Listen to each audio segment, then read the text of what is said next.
So, welcome back to Marriage Minutes. And if this is your first time watching, I'm Tiffany Saunders. I'm Stephen Saunders. And today we're going to be talking about... Baby, I'm not even sure what we're talking about today. Babe, we just talked about this last week. Okay, if you say so. You don't remember me talking about this? No. Never be listening to nothing else. Hey. Oh, okay, come on. Okay, so today we're going to be talking about communication. And obviously, we need a lot of help with it. But before we begin, we have a short dramatization. And the names of the actors have been changed to protect them. And so at this time, go ahead and watch Felicia and Craig as they communicate.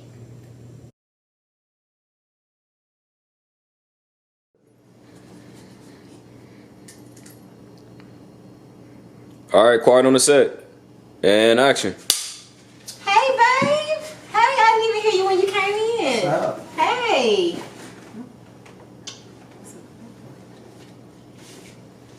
How was your day? I mean, this is frustrating. I don't know how we're about to do this with COVID going on and trying to keep social distancing and, technology. Uh-huh. Are you even paying attention? Babe, I'm listening to you. What You did I said your boss, he was mad at you before you, COVID. Mm-hmm. I heard you. I can multitask. I had 2 kids. Come on now. And that's a wrap.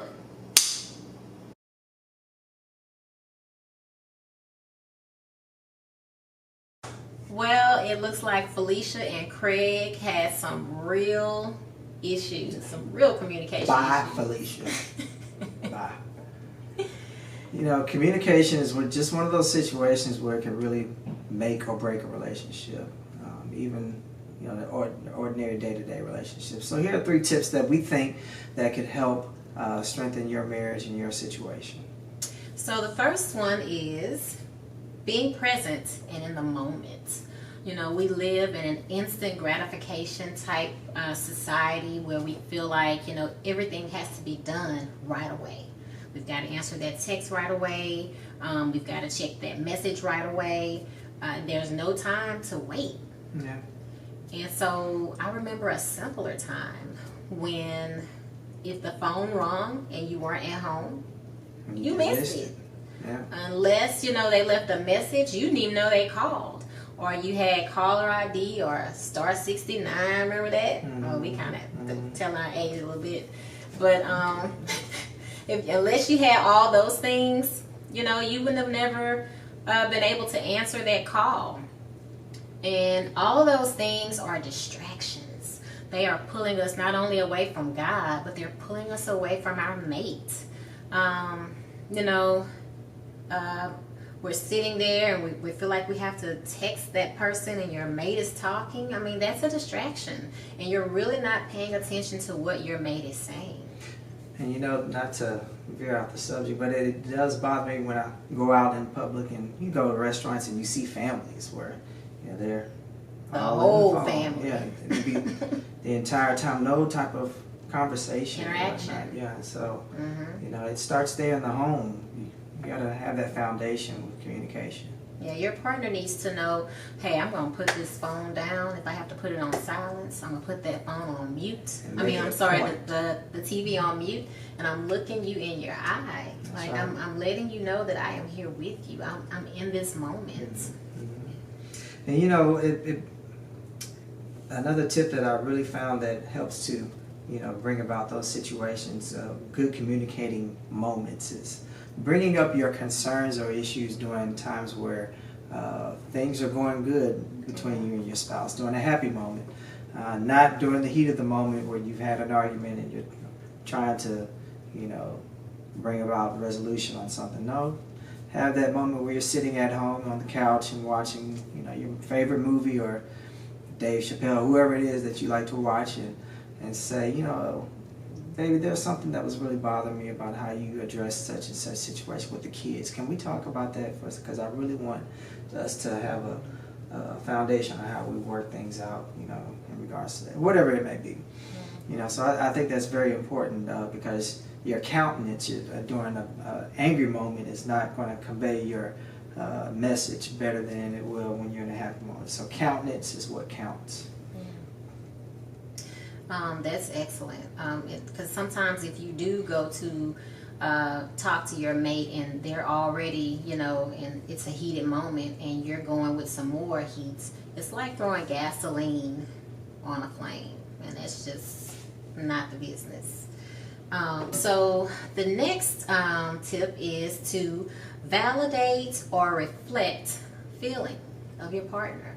So when we talk about validating, you want to accept your partner's feelings. Accept them.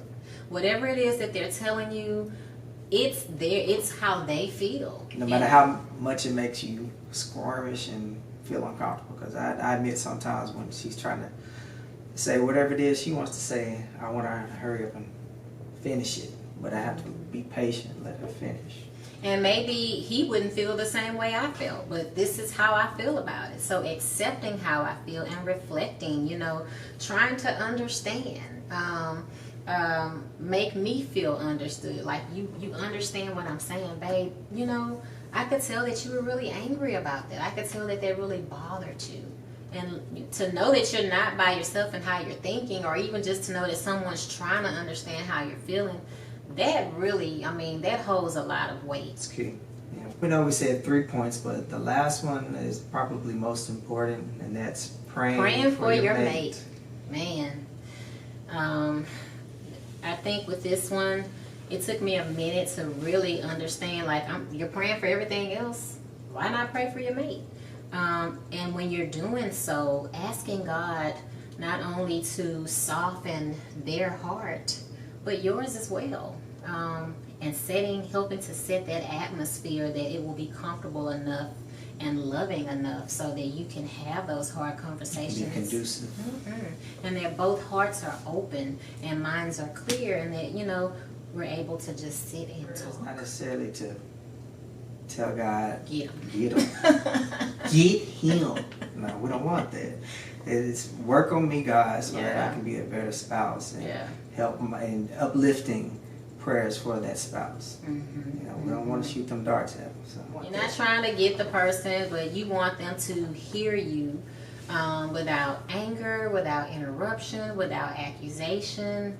You just want, you know, to be heard. Be so gentle. that whatever that issue is, it can be resolved. And so along with that, we want to leave you the scripture that I think pairs well with communication. And as I said, not only communicating, but effectively communicating your feelings and how you express it to them. Ephesians 4:2, be completely humble and gentle. Be patient, bearing with one another in love. So to be able to communicate and convey your emotions, you need to be able to do that in love and being gentle in those moments. And you can't come across in a heated situation. You got to really take care to those tender moments. And so hopefully those 3 tips will help bring about a change or, you know, some help in your communication. So that's going to complete another Marriage Minute.